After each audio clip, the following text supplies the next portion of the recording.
नमस्कार, मैं हूं संजय शर्मा। आप देख रहे हैं 4PM गुजरात। मैं नहीं जानता कि गुजरात लॉबी का ये कौन सा नया कांड है।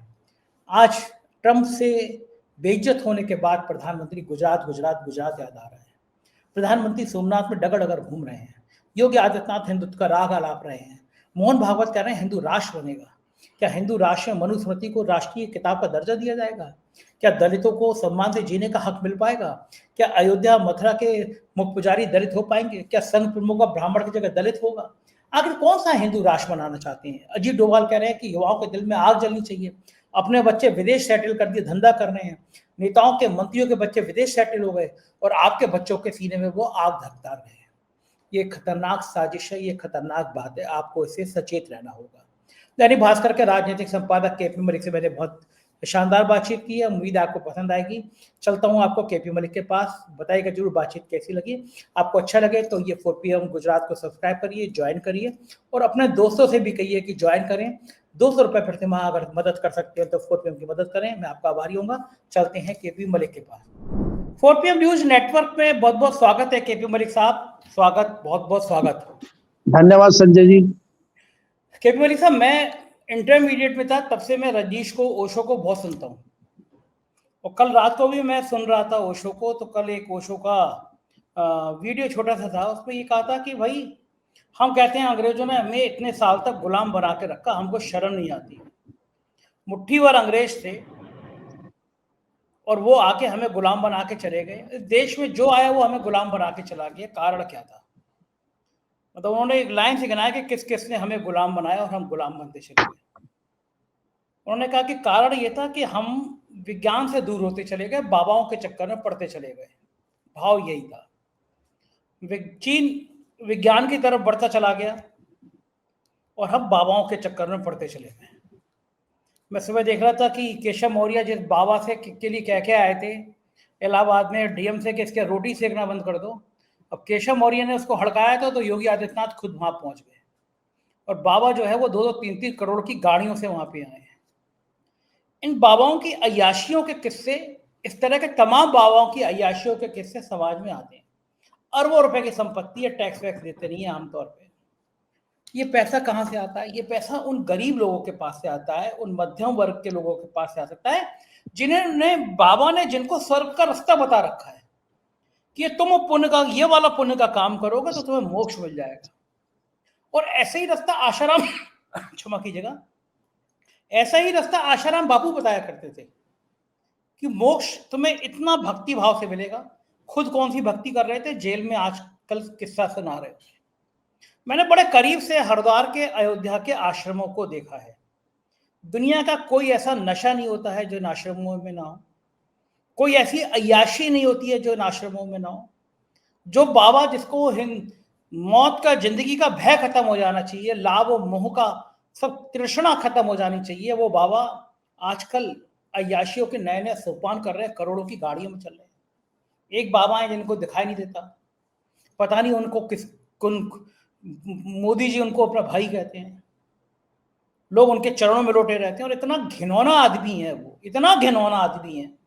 मुझे लगता है कि गेरू बस पहले कैसे हो सकता है इतना घृणित आदमी, जो लोगों की हत्या की बात करता हो, जो महिलाओं पे अशोभनीय टिप्पणी करता हो, जो जाति की बात करता हो, वो महंत कहलाता है अपना। इस देश में एक माहौल तैयार किया गया कि आप सब भूल जाओ, आप भूल जाओ कि आपके घर में कितनी बेरोजगारी है, महंगाई है, क्या हाल है, कर्जे में डूबे जा रहे हैं, दुनिया में साख खराब हो रही है। बस केवल भक्ति भाव का बीज इनके अंदर डाल दो, धर्म के नाम की अफीम चटा दो, जिससे ये लोग केवल धर्मांध हो जाएं। सोचे ना, नेताओं के बच्चे विदेश में पढ़ रहे हैं, विदेश में नौकरी कर रहे हैं और हमारे बच्चे कभी किसी के घर के ऊपर चढ़ के झंडा उतार रहे हैं, कई कावड़ यात्रा लेके चल रहे हैं और नेता बड़े खुश है कि हमने इन बच्चों को धंधे पे लगा दिया। मोहन भागवत जी का जब फ्लॉप शो हो गया, मोदी जी ने आके तरेड़ दी। अब मोहन भागवत ने नया राग छेड़ा कि हिंदू राष्ट्र बनेगा। स्वामी प्रसाद मौर्य ने कहा कि हिंदू शब्द कहां से आया? आप तो सनातन, हिंदू तो शब्द ही नहीं है, ये सनातन कहते थे। अलग अलग प्रधानमंत्री सब काम छोड़ छाड़ के सोमनाथ मंदिर पहुंच गए हैं। योगी आदित्यनाथ का कंपटीशन कर रहे हैं क्योंकि योगी आदित्यनाथ दिन भर मंदिर मंदिर मंदिर करते रहते हैं। पूरे देश में ऐसा लग रहा है कि धार्मिक कथाएं, धार्मिक आयोजन, मंदिर मंदिर, इसके अलावा कोई काम नहीं है। कोई नहीं पूछ रहा कि ट्रंप के कारण 50% टैक्स के कारण हालत क्या हो गया, हमारे उद्योग धंधे बंद हो गए, देश किस भयावह हालत पे पहुंचता जा रहा है आर्थिक मोर्चे पे, कोई नहीं पूछ रहा। हर साल हजारों लोग देश छोड़ के भाग रहे हैं, जो छोड़ के भाग रहे हैं वो सब करोड़पति अरबपति हैं, कोई नहीं पूछ रहा। सबको दिखाया जा रहा है घंटा, मध्य प्रदेश वाला घंटा नहीं जो कैलाश विजयवर्गीय ने बताया था पत्रकार को, मंदिर का घंटा। मंदिर में जुट जाओ, बस मंदिर बना दो, सिर्फ हिंदू धर्म की रक्षा कर लो, तुम्हारे बच्चे को नौकरी मिले नहीं मिले, तुम्हारे घर की रोटी रोजी चले या ना चले, तुम्हारे मन में आना कि हिंदू खतरे में है। इससे खराब माहौल देश का केपी मलिक साहब हो नहीं सकता। देश की जनता को जो धर्म का अफीम की तरह नशा चटाया जा रहा है, उसके कितने खतरनाक परिणाम होंगे देश के लोग सोच नहीं रहे। मलिक साहब, क्या इन लोगों ने कसम खा रखी है कि देश की कोई चिंता ही नहीं करनी है, एक नशे में डुबो देना है देश को, और जनमानस समझ क्यों नहीं रहा है उसके संग धोखा है, धर्म के नाम पर धोखा कर रहे हैं नेता? कब समझेगा मलिक साहब ये बात है? देखिए संजय जी, अगर आप देखें देश में जो माहौल आज की डेट में चल रहा है, सनातन खतरे में है, हिंदू खतरे में है। अगर उसको बचाना होगा तो हमें इकट्ठे रहना होगा, बंटना नहीं है। बटोगे तो कटोगे, बटोगे तो कटोगे। अभी चुनाव है ना वेस्ट बंगाल में, उसके बाद यूपी में चुनाव है। विकास कार्य, रोजगारी, भ्रष्टाचार, ये तो खत्म हो गए मुद्दे। 100 स्मार्ट सिटी देश में बननी थी, वो बन गई। इंदौर का हाल आप देख रहे हैं, इंदौर 6-8 साल लगातार से देश का नंबर 1 साफ सुथरा और स्मार्ट सिटी का अवार्ड ले रहा था, और देखिए आप पानी का क्या हाल है। ये सब हो चुका। किसानों की आय 2022 में दुगनी होनी थी, वो हो चुकी। सारे विकास कार्य हो गए हैं। देश जो है अब हिंदू राष्ट्र बनने हैं, वो बचा हुआ है, वो बहुत जल्दी बन जाएगा। इनको तो छोड़िए, जिन नेताओं की आप बात कर रहे हैं, चाहे वो आदित्य योगीनाथ जी हों, चाहे केशव प्रसाद मौर्य हों, चाहे संघ चालक मोहन भागवत जी हों, चाहे प्रधानमंत्री मोदी जी, अब तो जिनके ऊपर देश की सुरक्षा की जिम्मेदारी है, अजीत डोभाल जी मैदान में उतर गए। वो कह रहे हैं हमारी जो अस्मिता पे हमले हुए हैं पहले, अब हमें उनका बदला लेना है। तो युवाओं, अपने सीने में आग जला लो। अब वो कौन सी आग जलवा रहे हैं? वो पुलवामा की आग तो याद है नहीं उनको।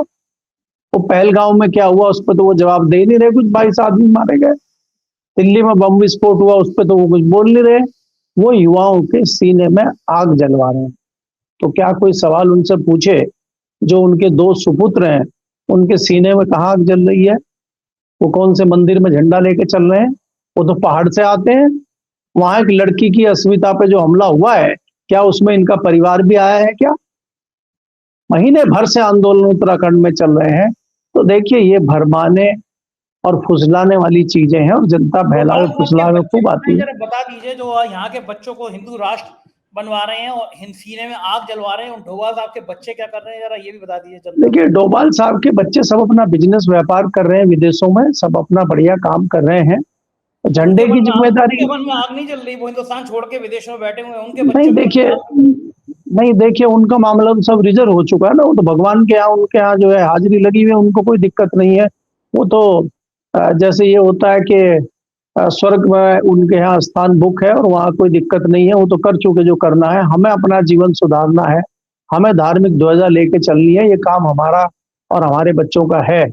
वो तो सब कर चुके हैं। विदेश मंत्री और उनके विदेश सचिव के बच्चे विदेशों में पढ़ते हैं, सारे सेक्रेटरियों के बच्चे विदेश में पढ़ते हैं, नेताओं के बच्चे विदेश में पढ़ते हैं। तमाम भारतीय जनता पार्टी के नेता जो दिन भर पार्लियामेंट में हमें धार्मिक शिक्षा देते हैं, उनके बच्चे सब विदेशों में डिग्री ले रहे हैं। कई सारे नेता हैं, मैं उनका नाम नहीं लेना चाहता, आप जानते हैं, समय समय पर वो अपने बच्चों के साथ फोटो डालते हैं कि हमारे बच्चे ने विदेश में फलानी डिग्री ली है। खैर संजय जी, बात यह है कि भारतीय जनता पार्टी का तो ये पुराना नारा है कि देश को हिंदू धर्म बनाना है, देश को हिंदू राष्ट्र बनाना है। दुर्भाग्य ये है कि विपक्ष को भी इस मामले में उतरना पड़ा है। ममता बनर्जी ने घोषणा की है कि 60 एकड़ जमीन पे मंदिर बनेगा, जगन्नाथ मंदिर बनेगा दीघा रेलवे स्टेशन के सामने 20 एकड़ जमीन पे। ममता बनर्जी भी उतर आई है मैदान में। आपके अखिलेश यादव जी उतर आए हैं कि इटावा में लॉयन सफारी के सामने केदारनाथ जैसा मंदिर बनेगा 50 बीघा में। ये भी मजबूर हो गए आने पे, ये कह रहे हो ये लाइन तो हम छोड़ नहीं सकते। तो अब इनको भी आना पड़ा है। अब देश में मंदिर की राजनीति चल गई है, जो आपने कहा है। अब सब धार्मिक बनेंगे, धार्मिक नशे में वो भी झूमने लगे हैं विपक्ष वाले भी। तो ये तो मुद्दे खत्म हो गए, बेरोजगारी, पढ़ाई लिखाई, शिक्षा, स्वास्थ्य सब खत्म।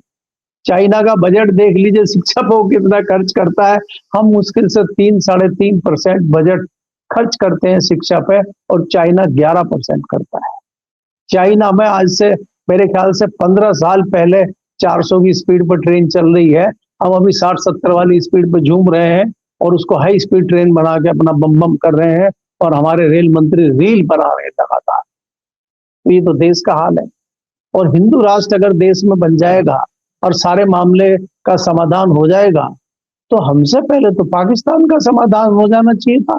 वो तो बहुत पहले 47 में इस्लामिक कंट्री बन चुका है, वो तो इस्लामिक देश है, तो उसका तो सुधार हुआ नहीं, वो तो और गर्त में चला गया। तो हमारा क्या हिंदू राष्ट्र बन के हमें नया क्या मिलेगा, हमें ये पता नहीं लग रहा है। और दूसरा ये है कि जो आज सनातन खतरे में है, आज हिंदू धर्म खतरे में है, प्रधानमंत्री हिंदू है, गृह मंत्री हिंदू है, राष्ट्रपति हिंदू है, रक्षा मंत्री हिंदू है, सारे मंत्री हिंदू हैं। और आज भी अगर हिंदू धर्म और हिंदुत्व खतरे में है, सनातन खतरे में है, तो ये तो मुगल यहाँ कई सौ साल राज करके चले गए, 200 साल के लगभग अंग्रेज भी राज करके चले गए, तब तो हिंदू धर्म खतरे में आया नहीं। तो हमारे लोगों का राज है, हमारी भारतीय जनता पार्टी जो राष्ट्रवादी पार्टी है उसी का राज है, और सनातन और हिंदू खतरे में है। ये हमें कम समझ में नहीं आ रहा। हम कम पढ़े लिखे लोग हैं, मोटी बुद्धि के लोग हैं, जाट है, हमें समझ में नहीं आ रहा। आप पंडित जी, आप हो सकता है आपको कुछ समझ में आ रहा, तो आप ही व्याख्या करिए, आप बताइए, क्योंकि हमें तो समझ में आ नहीं रहा। भाई आप ये देखिए कि यहाँ तो जिसको सबसे खतरनाक मुगल माना जाता है, औरंगजेब का भी राज हमने झेला है, तब भी वो बहुत कुछ नहीं उखाड़ पाए सनातन धर्म का और हिंदू धर्म का। तो आज ऐसा क्या हो गया, आज कौन सा ब्रह्मास्त्र हाथ लग गया इनके देश के मुसलमानों के, जो इनसे हमें खतरा है? कहाँ खतरा दिखाई दे रहा है? ये तो अपने घरों में दड़बों में दुबके हुए बाहर निकल नहीं रहे हैं। तो खतरा किधर है वो हमें समझ में नहीं आ रहा है। तो ये क्या चल रहा है देश में? कहीं ऐसा तो नहीं है कि जो देश में मुद्दे मुंह बाए खड़े हुए हैं, महंगाई का, बेरोजगारी का, किसानों की आत्महत्याओं का मामला चल रहा है, आप आंकड़े 2016 से जारी नहीं कर रहे हैं किसानों की आत्महत्या, इन सब से बचने के लिए तो आप जुमले नहीं छोड़ रहे हैं इन सनातन के हिंदुओं के? कहीं ऐसा तो नहीं है? मेरी तो मोटी बुद्धि यही कह रही है। बाकी संजय जी, आप भी पंडित हैं, ब्राह्मण हैं, तो आपको हो सकता है थोड़ा ज्यादा ज्ञान हो, तो आप विस्तार से बताइए जी। मैंने बताया था आपको मैं कितना ब्राह्मण हूँ अभी कल परसों में ही। तो ब्राह्मण समझ आएगा तो वैसे ही मुझे निकालने पर चले हुए हैं।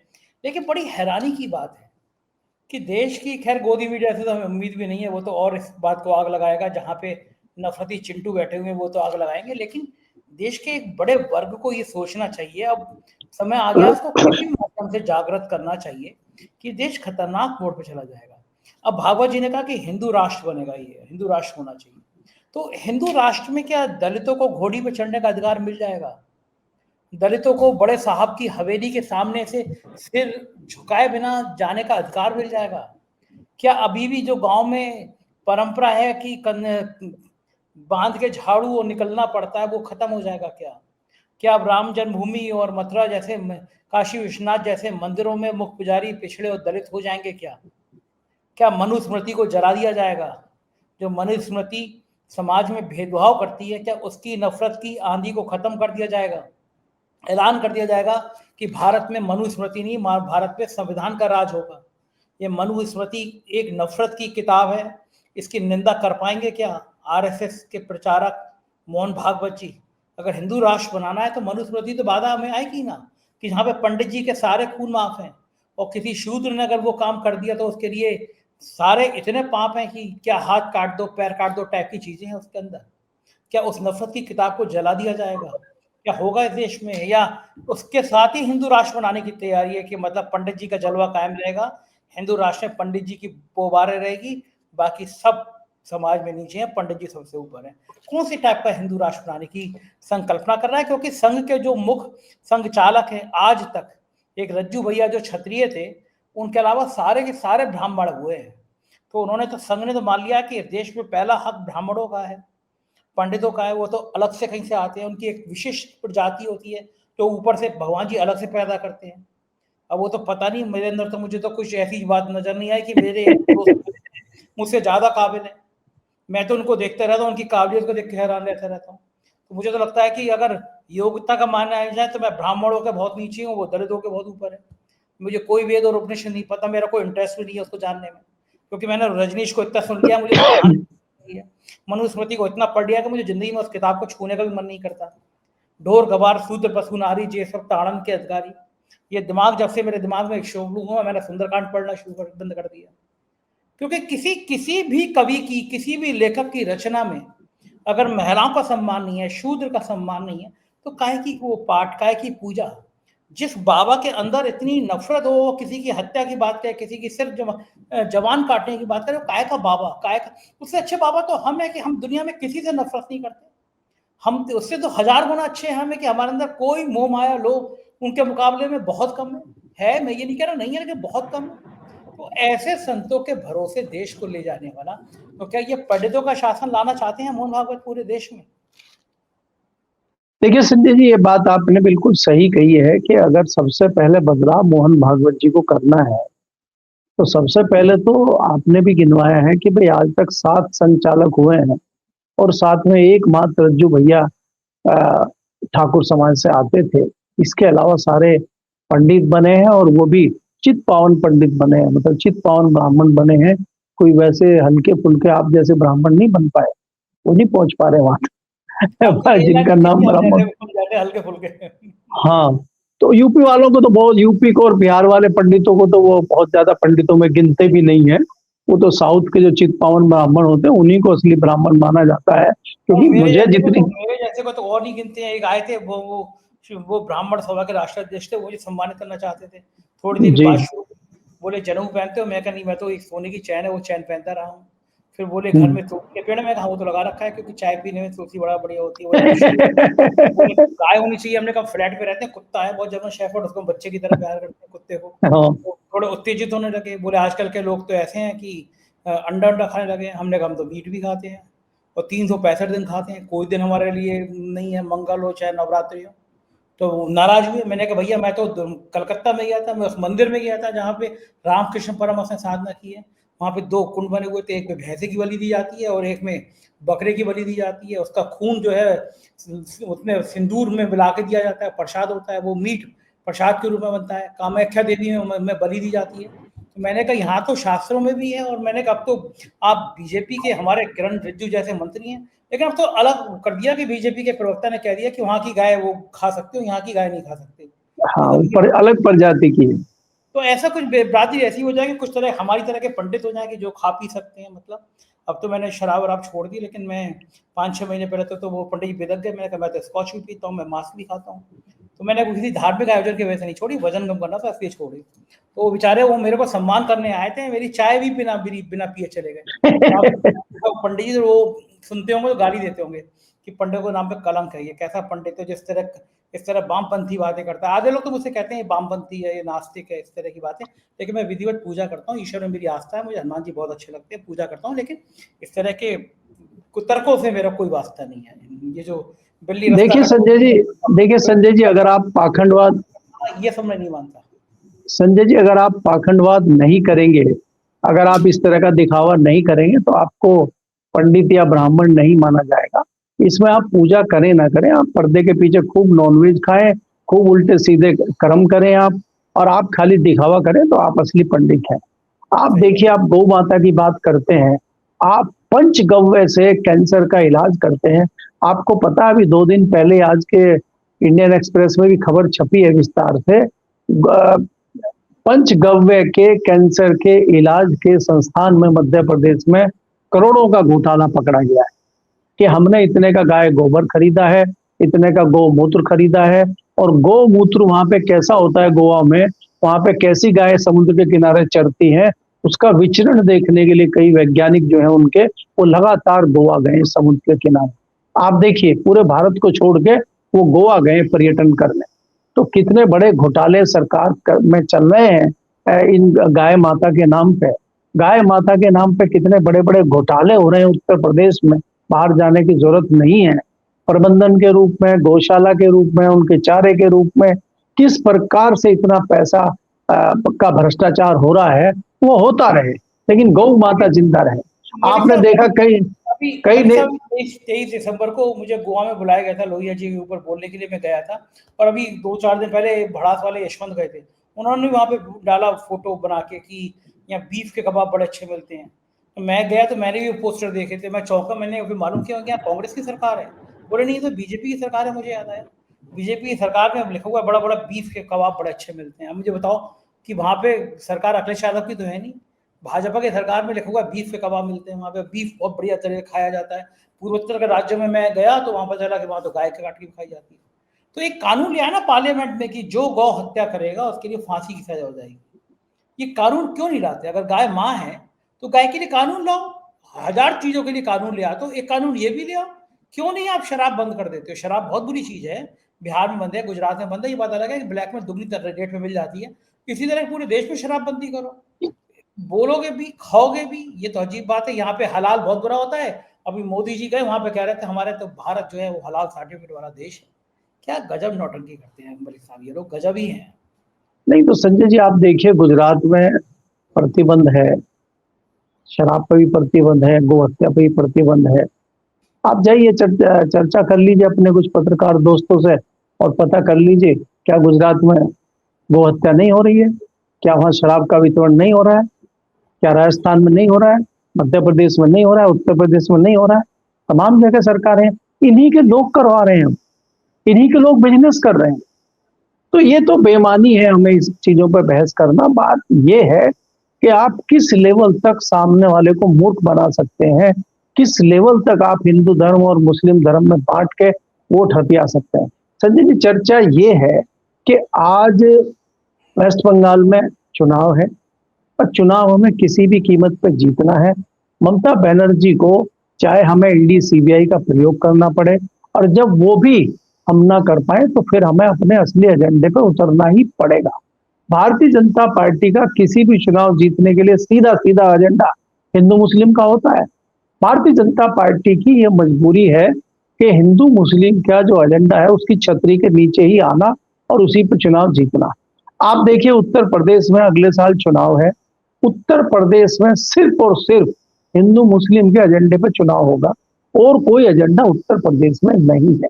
आप देख लीजिए, चाहे किसी विकास कार्य की आप बात कर लीजिए, चाहे किसी दूसरी चीजों की बात कर लीजिए, और हमसे और आपसे समझदार ये लोग राजनीतिक लोग होते हैं। और इस चीज को भली भांति ममता बनर्जी भी समझ चुकी है और उत्तर प्रदेश में अखिलेश यादव भी समझ चुके हैं, तभी उन्होंने मंदिर की पॉलिसी अपनाई है। मैंने आपको बताया अभी कि अभी आरोप लगने शुरू हो गए ममता बनर्जी पे।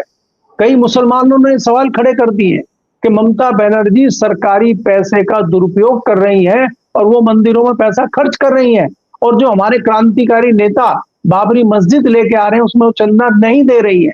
इस पर वहां मुस्लिमों में विरोध हो गया है। और ये भारतीय जनता पार्टी की स्ट्रेटजी है कि भाई मुस्लिमों को भी बांट दो। अभी ओवैसी जी आ जाएंगे, वहां पे ओवैसी जी नई चीज बता रहे हैं कि ऐसी जो है हिजाब वाली जो लड़की है वो देश की प्रधानमंत्री होनी चाहिए। वो नई बहस शुरू कर रहे हैं वहां पे, वो मुस्लिमों में बटाई शुरू कर रहे हैं। अब वो किसके लिए काम करते हैं, उनका क्या एजेंडा है, उससे भी आप अच्छी तरह वाकिफ हैं। तो देश में इन्हीं मुद्दों पे और इन्हीं तरीकों से चुनाव जीते जाएंगे। ये विकास के मुद्दे, शिक्षा के मुद्दे, स्वास्थ्य के मुद्दे, ये सब जाते रहे, पुरानी बातें हो गई हैं। अब किसान कूदते रहे, मजदूर मरते रहे, किसान आत्महत्या करते रहे, व्यापारी परेशान है, कोई दिक्कत नहीं। आज कई व्यापारियों के फोन दिल्ली में संजय जी आए हैं जिनके इंडस्ट्रियल एरिया में फैक्ट्री भी नहीं है, प्लॉट है खाली, फैक्ट्री चली नहीं, उनको भी नोटिस आ गए पॉल्यूशन के, और कहा है कि बड़ा सर्वे यहाँ हुआ है, आप बहुत ज्यादा पॉल्यूशन कर रहे हैं, तत्काल फैक्ट्रियां बंद कर दीजिए। उन्होंने कहा भाई साहब हमारी तो फैक्ट्री नहीं है, हमारी तो बनी नहीं है, तो प्लॉट ही है खाली। तो ऐसा सर्वे भारतीय जनता पार्टी कार्यों में कर दे रही है और दे धड़ाधड़ दम दमादम मामला चल रहा है। तो यहाँ पे जो चल रहा है वो चल रहा है।